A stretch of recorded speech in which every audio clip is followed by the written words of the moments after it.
మేనేజ్మెంట్లో సార్ కూడా ఒక మాట అన్నారు, బీజేపీలో అట్లా ఉండదు, ఇష్టానికి ఎవరు మాట్లాడారు, ఏది మాట్లాడినా నాంపల్లి ఆఫీస్లో చెప్తేనే మాట్లాడతారని.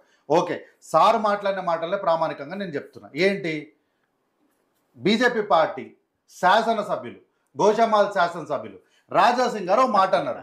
ఈ మాట ఏ ప్రామాణికంగా మాట్లాడినారు అంటే ఈ మాట్లాడమని నాంపల్లి ఆఫీస్లో చెప్పినట్టే కదా.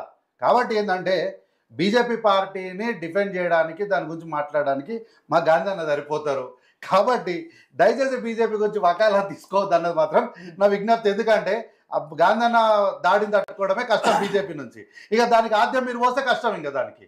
కాబట్టి ఏంటంటే నాంపల్లి ఆఫీస్లో చెప్పినారు కాబట్టే రాజాసింగ్ గారు ఈ మాటలు మాట్లాడినారని వకాలా తీసుకొని మాట్లాడినటువంటి రామ్ గోపాల్ సార్ చెప్పిన మాటల్ని నేను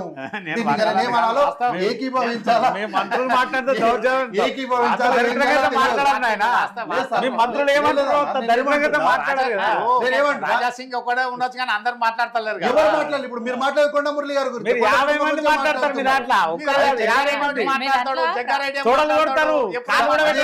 నేను అందుకే నేనేమన్నా, ఇంతకు మించి తొడలు జబ్బలు జరిచిన వాళ్ళే ఒక